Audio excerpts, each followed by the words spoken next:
and welcome to another episode of Early Education in the Age of AI. I'm Jody, your host and fellow early childhood educator with a passion for discovering how emerging AI tools and technology can ease some of the everyday challenges and frustrations we face in early education. So let's get started, because today's episode is all about one of those paperwork tasks that's, let's be honest, we often have to do but certainly don't love, and that is writing summative assessments. But we're going to talk about how an AI tool like ChatGPT or Claude or Google's Gemini can help make the whole process easier, faster, and even more personalized for each child. So if you're someone who's never tried using AI or maybe feels a bit wary about it, you're definitely not alone, because many of us in early childhood are focused on nurturing human connection, that empathy, and children's growth. And we might be wondering then, how can AI possibly fit into that narrative? Today, I'm here to explain exactly how AI can support, but not replace, your reflections and professional judgment when it comes to completing your assessments or learning journals.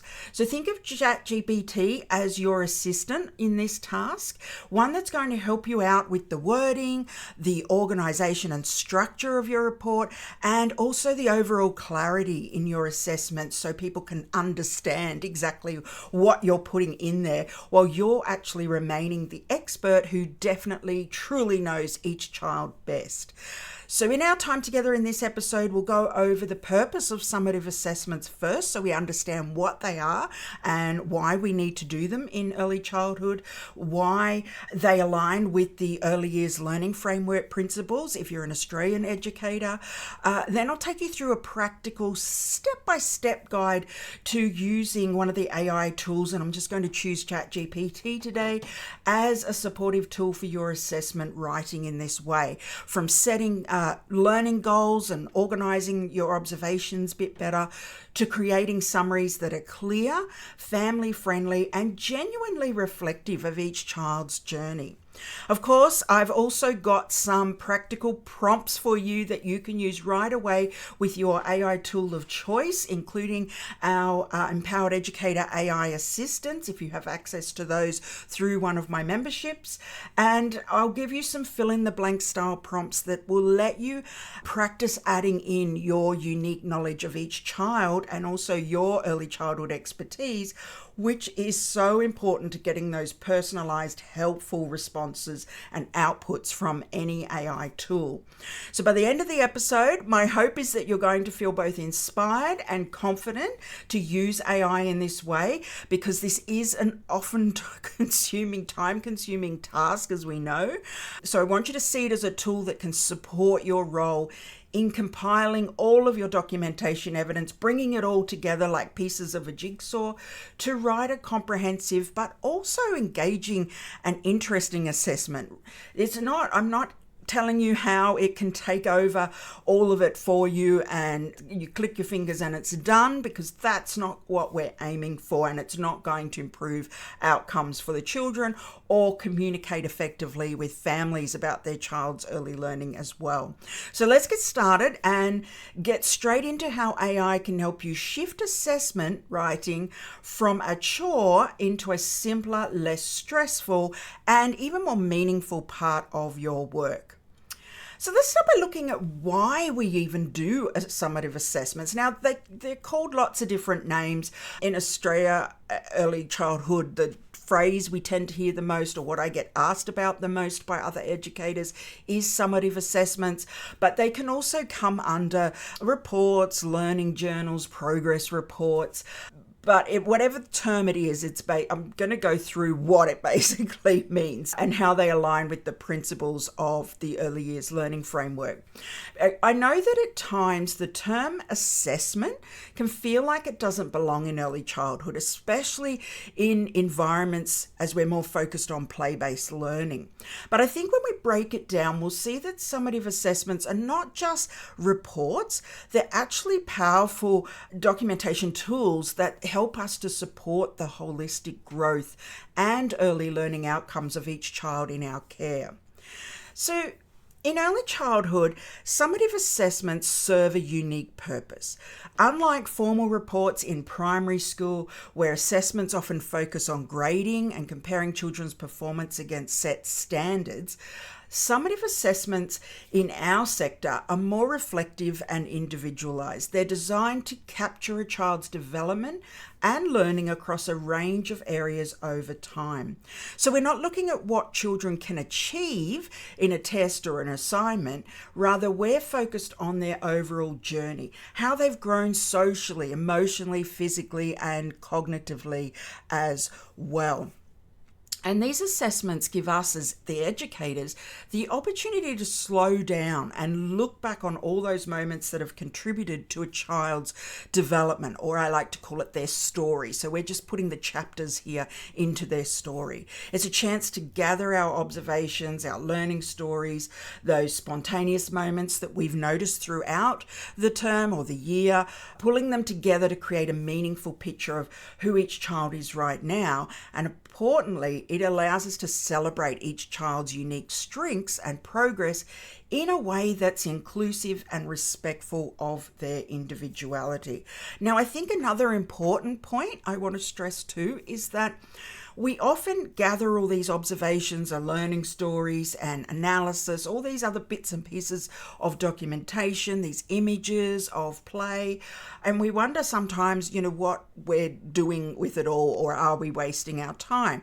Well, summative assessments are a really great way to piece all of that together and make sure that we're actually using that information that we're gathering and putting it towards our future planning so that we're not wasting time, and it's definitely helping the child as well. Summative assessments aren't something you're going to do every month or every week. They're more over a time period of, say, we often notice them being done around that half yearly mark, or at the end of the year as well, as we're nearing the end of the year as I'm recording this episode. And that's why I thought it might be timely, because I know a lot of educators are feeling stressed right now trying to get those done. So hopefully this podcast episode will help you out. Summative assessments in our early learning settings are closely aligned with the principles and practices of the Early Years Learning Framework, because it prioritises a child-centred, holistic and inclusive approach to learning. So let's take a quick moment to look at a few key principles and see how they relate to our summative assessments. Number one, we've got holistic approaches. The ELF emphasises the importance of seeing each child as a whole person. So that means recognising the interconnectedness of their physical, their social, their emotional, cognitive and language development. And the assessments can support this by giving us a framework to document growth across all of those domains, rather than just focusing on one area. They're about seeing the child in context, acknowledging their emotional growth, their social interactions, their physical milestones, and more. Number two is high expectations and equity. Summative assessments remind us to maintain our expectations for every child, no matter where they are right now developmentally. And in writing these, we get the chance to see each child's progress, celebrate their unique achievements, and recognize areas for support, which is really important too, within the context of their own journey. And this aligns with the ELF's commitment to equity and inclusion, ensuring every child is valued for who they are and the potential that they hold. Then we move on to respect for diversity. So this is key, really important in early childhood education, and summative assessments can actually help us honour each child's cultural background, family context, and also individual learning style. So when we're writing a summative assessment, we're acknowledging the child's personal journey, experiences and interests, and connecting these to their learning. And this respectful, individualised approach is a really core element of the Early Years Learning Framework. And number 4, ongoing learning and reflective practice. Because summative assessments are not just about the child's learning. They're also an essential part of our own reflective practice as educators. So when we're writing that assessment, it gives us a chance to step back, consider our own teaching, and ask ourselves what's working well and where can we grow? Are we meeting each child's needs? Are we providing an environment that nurtures their strengths and interests? And these type of reflections help us make more informed decisions for future planning. Now, as I mentioned before, one thing I often hear from educators in our Empowered Educators group over on Facebook, but also in my member academy, is why we aren't primary school teachers. Why do we need to write assessment style reports for children under 5 years? And it's a fair question, especially when assessment sounds like it might mean grading or some sort of comparison with these young children. But there's a fundamental difference here, because in primary school, reports are often structured around benchmarks and academic standards, as I mentioned, and they focus more on measurable outcomes and comparing children's performance, in areas like literacy and numeracy. They're usually more formal and often written with a particular grading system in mind, which allows teachers to gauge where each child stands academically in relation to their peers and other schools, etc. Summative assessments in early childhood, on the other hand, are descriptive rather than evaluative. They're a reflection, not a score. So they don't rank or measure children against each other. Instead, they aim to highlight each child's individual growth. And these assessments are intended to build a bridge, if you like, between the child's experiences in their early learning environment and also the family's understanding of that growth. So this can be especially useful in family daycare, preschools, early learning centres, and other play-based settings where parents may wonder, what is my child actually learning from just playing all day? Something that we hear quite regularly, I know. Summative assessments really help us to answer that question by showing families in clear and supportive language how their child's learning unfolds naturally through play, relationships, and exploration. And they actually validate the importance of our early childhood teaching and the experiences that the child receives in a way that families can appreciate and connect with. So this perspective not only aligns with the early years learning framework as well, but it also reinforces, I think, the value of early childhood education as its own distinct stage of learning, one that doesn't need to mirror the more formal academic focus of primary school. They have enough time to do that later on. Instead, it's about recognizing and celebrating the incredible growth that takes place in these foundational years. More and more studies are showing, as we know, that these are the most formative years. And when AI tools like ChatGPT can come in and support us, it becomes easier to bring these principles to life in our documentation without feeling overwhelmed or frustrated trying to get these types of assessments written in the way that we're expected to. All right, so now that we understand why summative assessments are such a meaningful part of our work in early childhood and not something to be dreaded or feared, let's talk about how ChatGPT, for example, and similar AI tools can actually make this process easier for us without just doing the whole process, because that's not what we're about, that's not what we're trying to achieve. Many of us might feel hesitant. I know those of you listening to this podcast are a little ahead of other educators or early education professionals that haven't yet even dived into exploring AI. Our focus is so deeply human, though, I know, in the early childhood sector. It's about connection, about empathy, about individuality, about play. So it's natural to wonder, how is AI supposed to fit into that? I like to think of ChatGPT and other AI tools as that reliable intern or coach, if you like, who's always ready to lend a hand or do what you're asking it to do for you. The one who's there when you're staring at a blank page or trying to find the right words to describe a child's progress in a way that sounds both clear and informative without being confusing. So ChatGPT isn't here to replace the actual observation observations or judgments that we've made, or analysis, if you like. It's here to support us, offering some practical help with our wording, our organization of the template that we're using and the structure of the report, and even generating ideas when we feel stuck, just so we can get going. One of the first things to understand when using ChatGPT is how to use prompts effectively. I've spoken in more details about prompting in previous episodes of this podcast show, but as a recap, think of a prompt as the question or direction that you give your AI tool. And the clearer and more specific your prompt, the better response you'll get. Let's say you have a collection of observations about a child's social development.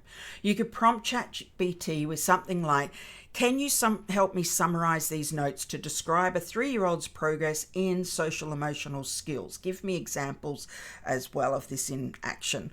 This kind of prompt tells ChatGPT exactly what you're looking for, a summary focused on social emotional growth, and the AI will look at your notes and provide a coherent, early years learning framework aligned summary that you can then adjust to fit your own style and voice. So with a lot of the AI tools now, you could upload your documents if you wanted to as a PDF or a Word file and ask it to go through. Just make sure you don't have any identifying information in those documents, like the child's full name, etc., because we do want to make sure we maintain the child's confidentiality.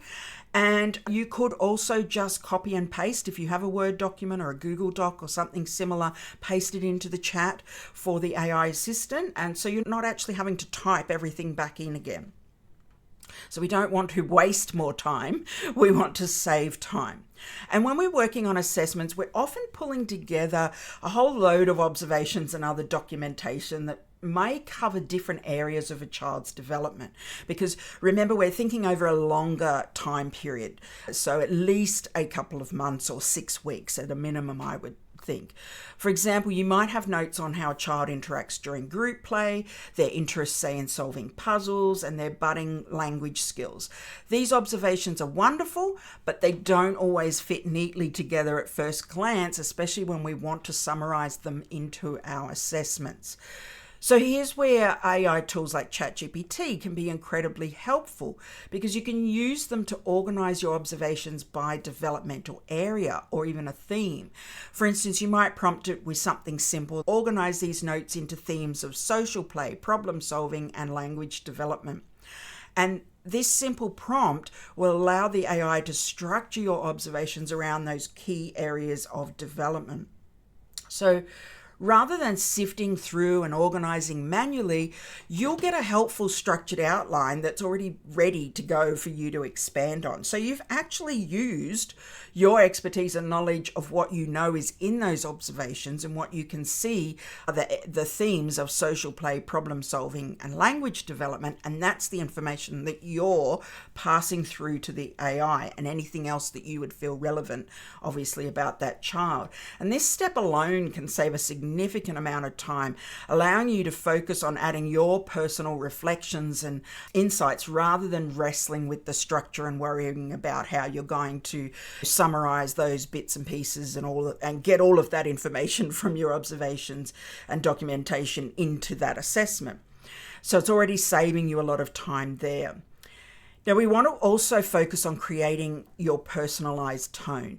And one of the things I often hear from educators learning to use AI in this way inside our memberships is the worry that using AI will make their assessments sound robotic or impersonal or really generic. And that's a valid concern, because if you don't take the time to perfect and work on your prompting skills, you definitely will just get an impersonal, generic response that sounds like everyone else's. And that it won't be at all helpful, and it certainly won't be unique. And summative assessments, especially in the early childhood sector, should reflect each child's individuality and personality. We want our words to feel warm, to feel genuine, and be true to each child's unique spirit and, personality. So ChatGPT or another AI tool can help you get there. If you find the initial draft you get back is too formal or generic, or it doesn't sound like you can ask it to rewrite the text with a more personal, child-centered tone. So here's an example. You could say something like, rewrite this summary to sound more personable and reflective of the child's curiosity and social nature. You can also use words like, make this sound more professional, make this sound more relatable for parents to understand who do not have training in early childhood. There's lots of ways. Just think about what would make it easier for you or how you would write something, and then tell the AI that's how you want it to write. And it will then adjust the language, making it sound friendlier and, in an example of our prompt, more attuned to that specific child's traits. So you still get to tweak and refine it, of course, but the bulk of the wording is there for you, cutting out all of that procrastination and that overthinking what you're going to write, because now it's ready for your finishing touches and adding your voice and personality there. And this approach allows you to keep the assessment sounding genuine while also reducing the time you have to spend on those initial drafts. Now, for those of us in Australia, aligning our assessments with the early years learning framework outcomes is a really essential part of our practice. And if you're like many educators, finding the exact words that connect our observations and analysis of learning with the ELF language can sometimes feel a little challenging or too time consuming. And AI can support us here too. If you've collected observations around, say, a child's sense of belonging and social interactions, you can prompt the AI to help align this with the ELF framework or whatever framework, standards, principles, etc. that you are following in your part of the world. For instance, you might say, create a summary based on these observations that aligns with the ELF outcome. Children have a strong sense of identity, just for example.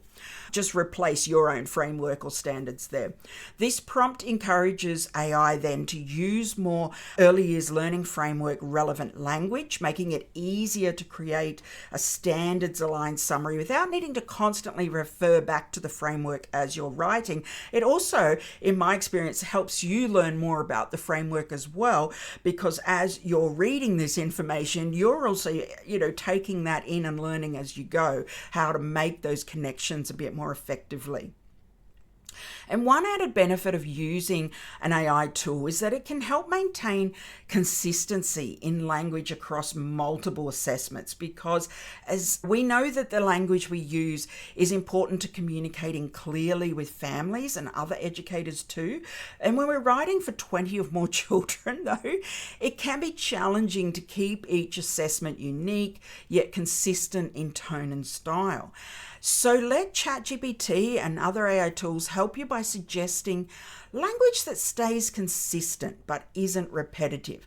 So you can prompt it like this: suggest a different way to phrase this statement on social skills for a new assessment.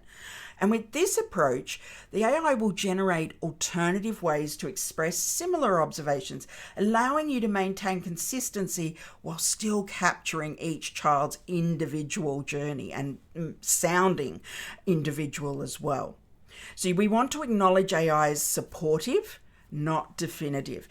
And one of the most empowering aspects of using ChatGPT and Claude and other AI for summative assessments is that it gives us a draft or framework to build from. So we get a starting point, which is often the hardest part. Well, I know in my experience, it's often the hardest part of many educators that I've worked with as well.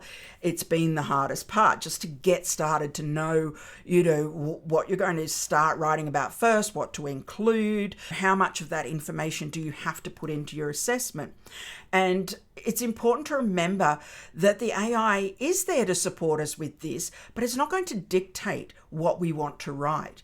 So summative assessments are highly personal, and we need to bring that in, because our role as educators, understanding each child's personality, we know their family context, we know their unique growth and what's been happening for them over the last few months, that remains essential. So the AI might give us a helpful phrase and help us structure what we want to say, but the final assessment is shaped by our professional judgment, our values, and our understanding of each child. And that's really important to keep in mind.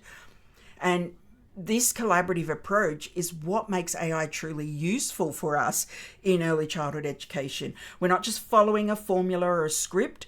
We're using AI as a flexible tool that's going to help us bring out the best of our documentation and all that evidence that we've collected in a more efficient and meaningful way.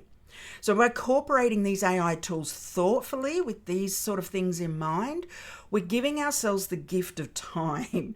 And obviously, when we're less bogged down by the mechanics of actually writing the assessment, we can focus more on what really matters, spending more time engaged with the children, supporting their development with our forward planning, using this type of information, and also sharing and communicating that learning journey with families as well.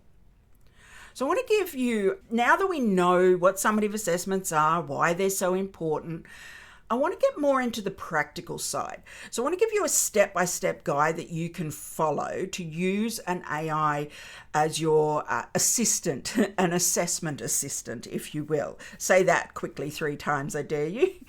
But I know that you're listening rather than viewing. So my aim here is to make each step easy for you to visualize so you can feel confident trying out this process on your own. Imagine this as a process you might use each time you're sitting down to create or start writing your assessments. You'll gather your observations or your notes and jottings, images, maybe a few learning stories, whatever it is you've been collecting on this child. And then instead of starting with a blank page and wondering where to begin, AI is right there ready to help with the structure, the wording, the alignment of the learning outcomes, like having that collaborative partner sitting next to you. Imagine they're right there next to you, ready to give you that boost or that kick in the butt whenever you need it. So let's break down each step, and I'll share some prompts you can give to the AI along with some examples as we go to help make things as clear as possible. So in step 1, we're going to set goals. Let's start by setting a clear focus for your assessment. So imagine you're looking at the last, say, 6 weeks worth of observations that you've done for a child, perhaps a collection of notes, photos, anecdotes, whatever it is that you've collected, and also your knowledge around that child as well. To keep things focused, it's helpful to begin by deciding which areas of development you want to specifically highlight. So if we go back to our example from before, if the child has shown growth in social skills and independence, you could prompt the AI to help you define some essential learning goals for that child. You might say something like, suggest some focus areas for a summative assessment based on a 4-year-old's progress in social emotional skills and self-help abilities. And this gives AI like ChatGPT, for example, clear direction on the areas you want to emphasize. And in response, it might offer you back suggestions like focusing on confidence in group activities or, say, developing independence in daily routines. So think of it like setting up a roadmap before you even start writing. And this way you have a really clear direction, and the AI has a strong foundation for supporting your assessment. Because as I've mentioned many times in previous episodes, we want to think of collaborating with AI as having a back and forth conversation the same as you would with another human educator. It's not just to ask one question and we're done. You want to keep the conversation going, and that's how you're going to get the best responses. Now that you have your focus, let's move on to organizing your observations or any of that other evidence that you've collected. And this is where AI can really excel for you, especially if you have a lot of notes scattered across different developmental areas and you haven't really taken the time yet to put them in place. Picture your observations or all those little anecdotes and things you've collected as little puzzle pieces. So you have notes about the child's interactions, their problem solving during play, and maybe some language milestones. Rather than manually sifting through and trying to group everything first before you start writing, you can let your AI assistant do this organizing for you. So here's a sample prompt that could help. Organize these notes, so obviously you have to give the AI the notes, into themes of social play, problem solving, and language development. Don't expect to just prompt. I've seen educators prompting AI tools using this sort of prompt, but they're not actually giving the AI any of this background information or any context, we call it, when working with the AI. And it needs that information to give you it's not a mind reader. It doesn't know the child that you're talking about. So you have to make sure you're giving this information. What the AI will then do is start to piece those puzzle pieces together, organizing them by each theme. So you'll see, or in this case here, a more structured summary of each developmental area.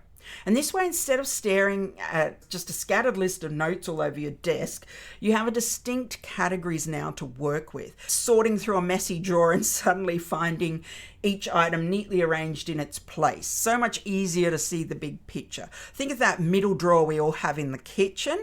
What would it be like if you could open it up and it was all sorted already for you? I'd probably find that very surprising. I don't know about you.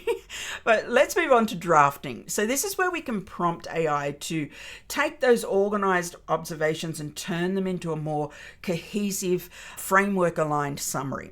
And here's where the magic really happens. Taking all of your thoughts, your notes, your phrases, anecdotes, images, if you're feeding those in as well, and shaping them into a narrative that really communicates or tells the story of a child's growth.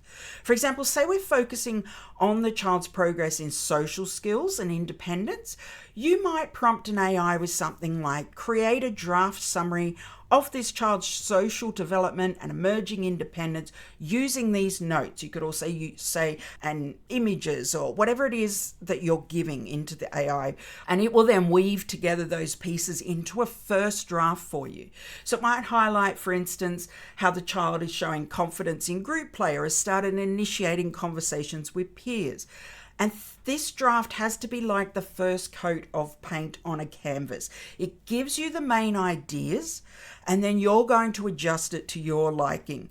So it provides you with that solid starting point, and then you get to refine it and review it and edit it with your personal observations and reflections and perspectives as well.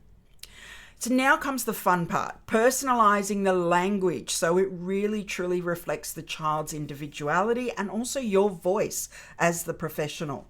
And in early childhood education, we always want our language to feel warm and authentic, celebrating each child's uniqueness. So imagine that the AI's draft feels a bit too formal or one size fits all. Here's where you can now ask it to adjust the tone. Remember, we touched on that before. You could say something like, rewrite this summary to make it sound more personal, focusing on the child's curiosity and friendly nature. Bring in what you know about the child and what you really want to stand out on that page. With this sort of prompt, the AI will adapt its language to sound warmer and more specific. It'll do what you ask it to do. You might hear phrases that capture the child's personality. Lily eagerly joins her friends during morning play and often leads group activities with a joyful enthusiasm, or Tom shows a gentle curiosity, observing others with care before joining in. So we're putting more, I like to call it just putting more human into it, but you need to lead that. And this step helps make your assessment feel a lot more unique and genuine, and it becomes a reflection of the child's personality with also your voice and personality in there as well, not just a generic report. So think of it like adding the final touches to your painting, where you bring out the details that are going to make it truly one of a kind. So finally, let's move on to reviewing and polishing up your assessment. And this step is like putting on an editor's hat. We want to make sure the assessment reads clearly, that it's easy for families to understand as well, and it aligns with your framework, your standards, whatever it is that you're working with in your part of the world.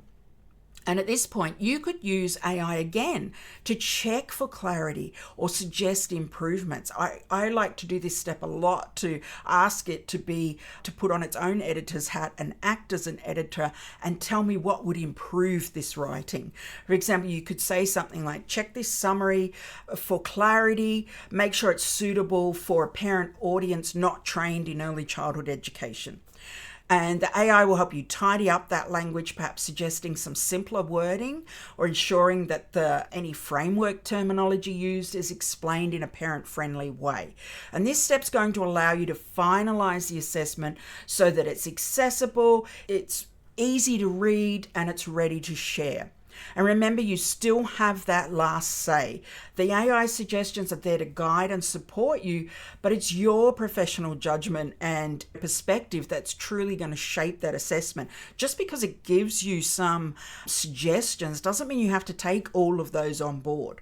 And by being really clued into these steps, you're going to end up with an assessment that's definitely more meaningful, better structured, and more personalized. And best of all, you've saved yourself the overwhelm and the procrastination of starting from scratch. So this sort of step-by-step process is designed to give you a better picture of how the AI can assist you, not by doing all of the work for you, with you just giving it one prompt, but by breaking it up into those steps, into sections, and making each stage of that assessment writing easier and even more enjoyable. It's about using AI as the collaborative tool and helping you spend less time on fussing around with the structure and the wording, getting all of that, rather than just getting that assessment done and bringing in all of that wonderful information that you know about this child and how that's going to help them moving forward. So let's move on to a few more prompts that you can try.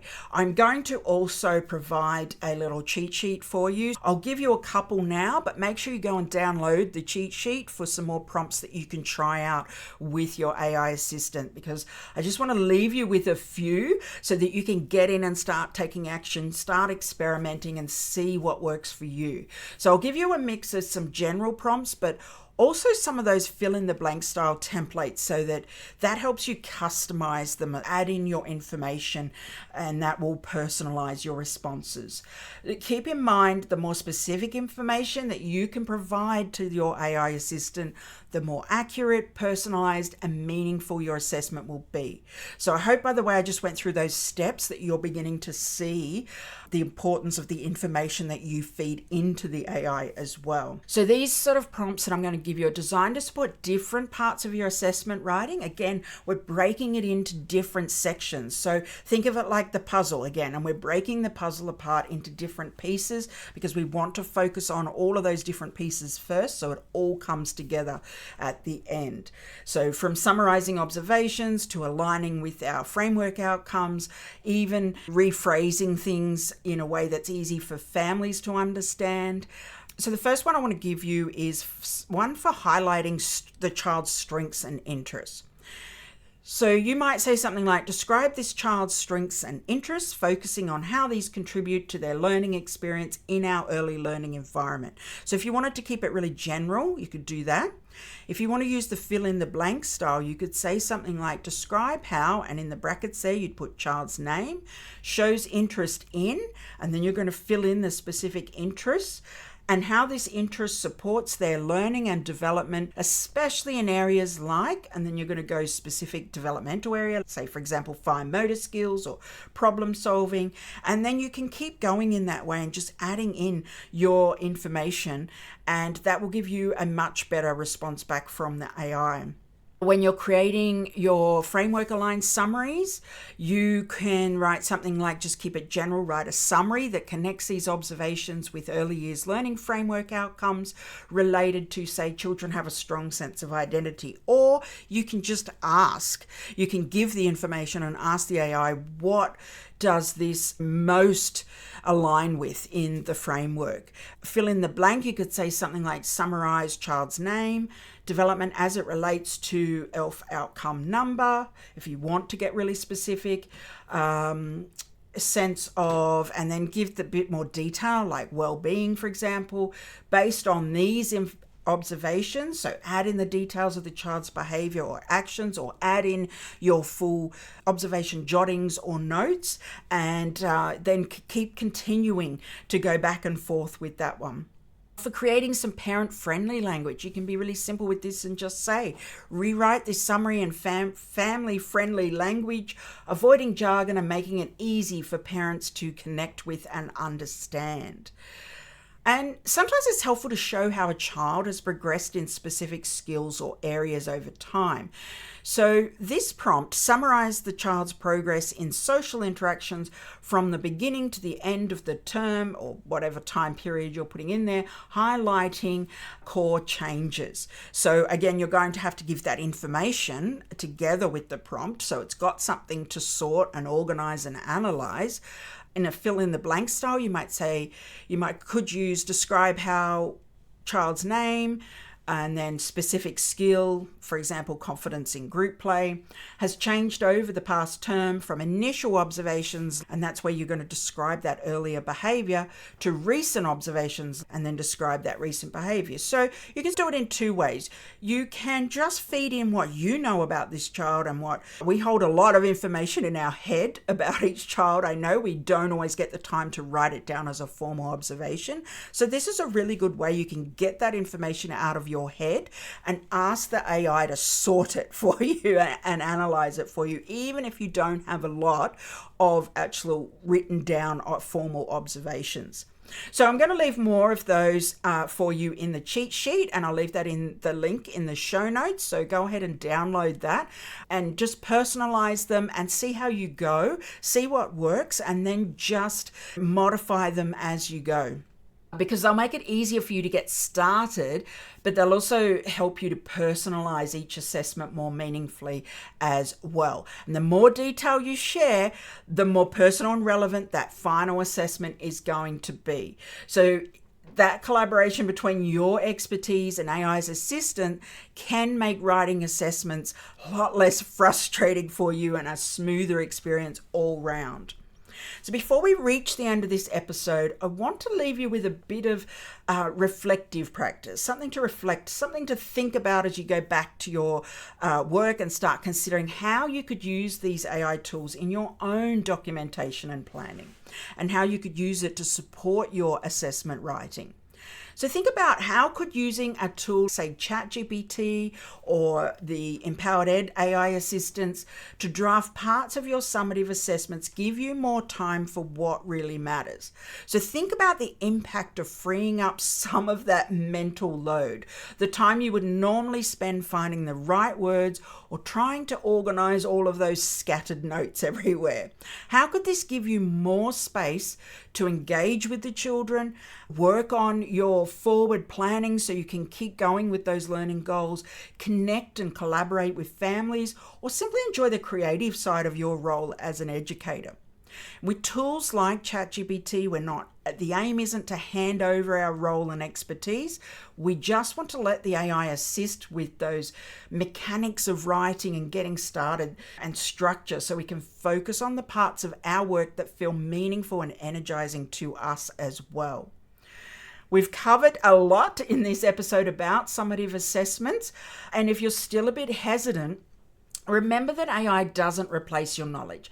So it's going to save you time and it can make this process smoother, but you just want to start small. Maybe try one of those fill in the blank prompts that I've given you on the cheat sheet with a recent observation that you've taken or a couple of observations that you've got, and see how it feels.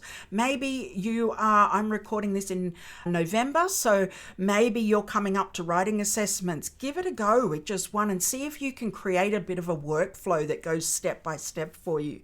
And you just might find that you're getting a head start, and you can really then tweak it to your own needs, because every time you interact with the AI, you're training it with your specific style, values, your approach, and the more you give it with your voice, the better it can reflect your voice and the individuality of each child in your care.